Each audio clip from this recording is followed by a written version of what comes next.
IPL 2025 जीतते ही RCB बिकी।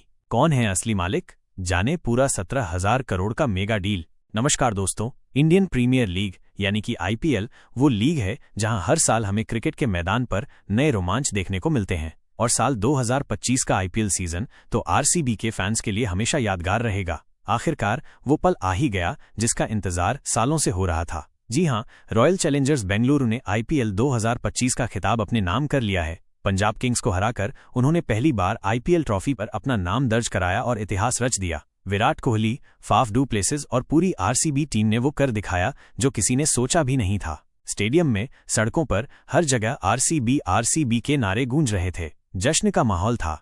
लेकिन दोस्तों, ये जीत जितनी ऐतिहासिक है उतनी ही हैरान करने वाली एक खबर भी सामने आई है। जीत के इस जश्न के बीच ब्लूमबर्ग की एक रिपोर्ट ने क्रिकेट जगत में खलबली मचा दी है। इस रिपोर्ट के मुताबिक आईपीएल 2025 की चैंपियन रॉयल चैलेंजर्स बेंगलुरु के मालिक अब अपनी फ्रेंचाइजी को बेचने की तैयारी में है। जी हां, आपने बिल्कुल सही सुना। जिस टीम ने अभी अभी इतिहास रचा है वो अब बिकने वाली है। और अगर ऐसा होता है तो ये आईपीएल के इतिहास का सबसे बड़ा सौदा होने वाला है। तो क्या है ये पूरा मामला? कौन है आरसीबी के असली मालिक और क्यों जीत के बाद इसे बेचने की तैयारी चल रही है? आज हम आपको इस पूरे प्रकरण की तह तक ले जाएंगे। ये खबर इतनी बड़ी है कि हर क्रिकेट फैन को इसके बारे में पता होना चाहिए। सबसे पहले बात करते हैं इस चौंकाने वाली खबर की। ब्लूमबर्ग की रिपोर्ट के अनुसार आरसीबी के मालिक यूनाइटेड स्पिरिट्स लिमिटेड अपनी आईपीएल फ्रेंचाइजी को $2 अरब में बेचने का विचार कर रहे हैं। $2 अरब, दोस्तों, ये कोई छोटी मोटी रकम नहीं है। भारतीय रुपए में बात करें तो ये आंकड़ा करीब 17,000 करोड़ रुपए होता है। सोचिए, 17,000 करोड़ रुपए की डील। अगर ये सौदा होता है तो ये आईपीएल के इतिहास में अब तक का सबसे बड़ा और सबसे महंगा सौदा होगा। इतनी बड़ी रकम पर कोई भी आईपीएल टीम पहले कभी नहीं बिकी है। अब आप सोच रहे होंगे कि आखिर आरसीबी का मालिक कौन है और कौन है ये यूनाइटेड स्पिरिट्स लिमिटेड। तो दोस्तों, आरसीबी की फ्रेंचाइजी का मालिकाना हक मैकडॉवेल्स विस्की बनाने वाली कंपनी यूनाइटेड स्पिरिट्स लिमिटेड के पास है। ये वही कंपनी है जो कभी शराब कारोबारी विजय माल्या की हुआ करती थी। माल्या एक समय भारत के सबसे बड़े उद्योगपतियों में से एक थे और वो आईपीएल में आरसीबी के मालिक भी थे। उनकी किंगफिशर एयरलाइंस और यूनाइटेड ब्रूअरीज ग्रुप का कारोबार खूब फला फूला। लेकिन दोस्तों, जैसा कि आप जानते हैं, विजय माल्या कर्ज के बोझ तले दब गए। उनकी एयरलाइंस को भारी नुकसान हुआ और बैंकों से लिया गया कर्ज चुकाना मुश्किल हो गया। जब विजय माल्या आर्थिक संकट में फंसे तो उनकी कंपनियों पर भी इसका असर पड़ा। इसी दौरान ब्रिटिश की एक दिग्गज कंपनी डियाजियो ने यूनाइटेड स्पिरिट्स लिमिटेड में एक बड़ा हिस्सा खरीद लिया। डियाजियो दुनिया की सबसे बड़ी स्पिरिट्स कंपनियों में से एक है जो जॉनी वॉकर, स्मर्नॉफ और गुइनेस जैसे मशहूर ब्रांड बनाती है। धीरे धीरे डियाजियो ने यूनाइटेड स्पिरिट्स लिमिटेड में अपनी हिस्सेदारी बढ़ाई और आखिरकार पूरी कंपनी पर उनका कंट्रोल हो गया। और क्योंकि यूनाइटेड स्पिरिट्स लिमिटेड ही आरसीबी की मालिक थी तो आरसीबी की मालकी भी डियाजियो के पास चली गई। तो दोस्तों, इस समय आरसीबी के असली मालिक ब्रिटिश कंपनी डियाजियो है। ये तो हुई मौजूदा स्थिति की बात। अब थोड़ा इतिहास में चलते हैं और समझते हैं कि 2008 में जब आईपीएल शुरू हुआ था तब आरसीबी की कीमत क्या थी और कैसे इसकी वैल्यू बढ़ती चली गई। साल 2008 में जब आईपीएल की शुरुआत हुई थी तब रॉयल चैलेंजर्स बेंगलुरु आईपीएल की सबसे महंगी टीमों में से एक थी। इसकी शुरुआती कीमत $111.6 मिलियन थी, जो उस समय भारतीय रुपए में लगभग 476 करोड़ रुपए के बराबर थी। जी हां, 476 करोड़ रुपए। उस समय आरसीबी चेन्नई सुपर किंग्स के बाद दूसरी सबसे महंगी टीम थी। विजय माल्या ने अपनी कंपनी यूनाइटेड स्पिरिट्स लिमिटेड के जरिए ही आरसीबी का मालिकाना हक खरीदा था। सालों तक आरसीबी का प्रदर्शन उतार चढ़ाव भरा रहा। टीम में बड़े बड़े खिलाड़ी आए, चाहे वो राहुल द्रविड़ हों, अनिल कुंबले हों, क्रिस गेल हों, एबी डिविलियर्स हों या फिर विराट कोहली। लेकिन आईपीएल ट्रॉफी का सूखा खत्म नहीं हो रहा था। फैंस इंतजार करते रहे, ई साला कप नमदे का नारा लगाते रहे। इसी बीच 2014 में डियाजियो ने यूनाइटेड स्पिरिट्स लिमिटेड में एक बड़ा हिस्सा खरीदा और फिर 2016 में डियाजियो ने यूनाइटेड स्पिरिट्स लिमिटेड की पूरी फ्रेंचाइजी खरीद ली। इस तरह से 2016 से डियाजियो ही आरसीबी की असली मालिक है। अब आप सोचिए, जो टीम 2008 में 476 करोड़ रुपए में खरीदी गई थी, आज उसके मालिक उसे 17,000 करोड़ रुपए में बेचने की सोच रहे हैं। ये एक अविश्वसनीय उछाल है। ये आईपीएल ब्रांड की ताकत को भी दिखाता है और आरसीबी जैसी फ्रेंचाइजी के बढ़ते मूल्य को भी। अब बात करते हैं, अगर आरसीबी की ये डील होती है तो ये आईपीएल के इतिहास का सबसे बड़ा सौदा क्यों होगा?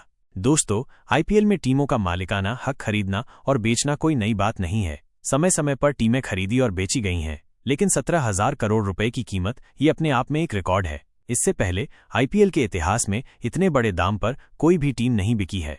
उदाहरण के लिए 2022 में जब आईपीएल में 2 नई टीमें जोड़ी गईं तब भी उनके लिए काफी बड़ी रकम चुकाई गई थी। लखनऊ सुपर जायंट्स को आरपीएसजी ग्रुप ने 7,090 करोड़ रुपए में खरीदा था। वहीं गुजरात टाइटंस को सीवीसी कैपिटल ने 5,625 करोड़ रुपए में अपने नाम किया था। आप इन आंकड़ों को देखिए, 7,090 करोड़ और 5,625 करोड़, और अब आरसीबी के लिए 17,000 करोड़ रुपए की बात हो रही है। ये लगभग दोगुने से भी ज्यादा है। ये साफ दिखाता है कि अगर ये सौदा होता है तो ये आईपीएल के इतिहास का सबसे बड़ा और सबसे महंगा सौदा होगा। अब सवाल ये उठता है कि आखिर आरसीबी को जीतने के बाद क्यों बेचा जा रहा है? जब टीम ने इतना बड़ा कारनामा कर दिखाया है, जब उसका ब्रांड वैल्यू और भी ज्यादा बढ़ गया है, तो मालिक इसे क्यों बेचना चाहेंगे? दोस्तों, इसके कई कारण हो सकते हैं। पहला कारण अधिकतम वैल्यूएशन। डियाजियो एक ग्लोबल बेवरेज कंपनी है जिसका मुख्य व्यवसाय शराब और स्पिरिट्स का है। आईपीएल टीम का मालिकाना हक उनके लिए एक डाइवर्सिफिकेशन हो सकता है, लेकिन शायद उनका मुख्य फोकस नहीं। अब जब आरसीबी ने आईपीएल ट्रॉफी जीत ली है तो इसकी ब्रांड वैल्यू, मार्केटिंग वैल्यू और कुल मिलाकर मार्केट वैल्यू अपने चरम पर है। ऐसे में किसी भी निवेशक के लिए ये अपनी संपत्ति को अधिकतम कीमत पर बेचने का सबसे अच्छा समय होता है। जब किसी एसेट की वैल्यू पीक पर होती है तब उसे बेचकर सबसे ज्यादा मुनाफा कमाया जा सकता है।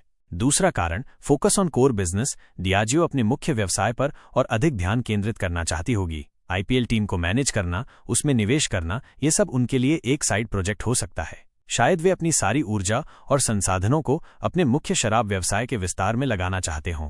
तीसरा कारण विदेशी निवेशकों की रुचि। आईपीएल का ब्रांड अब ग्लोबल हो चुका है। दुनिया भर के बड़े निवेशक आईपीएल टीमों में रुचि दिखा रहे हैं। ऐसे में डियाजियो को लगता होगा कि ये सही समय है जब किसी बड़े विदेशी या भारतीय कॉर्पोरेट हाउस को आरसीबी जैसी प्रीमियम फ्रेंचाइजी बेची जाए, और वो भी एक ऐसी कीमत पर जिसकी पहले कभी कल्पना भी नहीं की गई थी। $2 अरब की कीमत से पता चलता है कि डियाजियो को यकीन है कि बाजार में इतने बड़े खरीदार मौजूद हैं। चौथा कारण भारी मुनाफा। 2008 में 476 करोड़ में खरीदी गई टीम को अगर 17,000 करोड़ में बेचा जाता है तो ये एक बहुत बड़ा मुनाफा है। डियाजियो के लिए ये एक शानदार निवेश साबित होगा जिससे उन्हें अपने शेयरधारकों को बेहतरीन रिटर्न देने का मौका मिलेगा। दोस्तों, ये खबर अगर सच होती है तो आईपीएल के इतिहास में एक नया अध्याय जुड़ जाएगा। ये न सिर्फ आरसीबी की जीत का जश्न मनाएगा, बल्कि ये भी बताएगा कि आईपीएल अब सिर्फ एक क्रिकेट लीग नहीं बल्कि एक विशालकाय व्यावसायिक उद्यम बन चुका है जहां टीमों की कीमत अरबों डॉलर में आंकी जा रही है। अब देखना ये होगा कि क्या ब्लूमबर्ग की ये रिपोर्ट सही साबित होती है। क्या वाकई डियाजियो आरसीबी को बेचने का फैसला करती है? और अगर हाँ, तो कौन होगा वो भाग्यशाली या अमीर खरीदार जो 17,000 करोड़ रुपए खर्च करके आईपीएल की सबसे नई चैंपियन टीम का मालिक बनेगा? क्या कोई भारतीय उद्योगपति होगा या कोई विदेशी कॉर्पोरेशन? ये सभी सवाल अभी भी बरकरार हैं।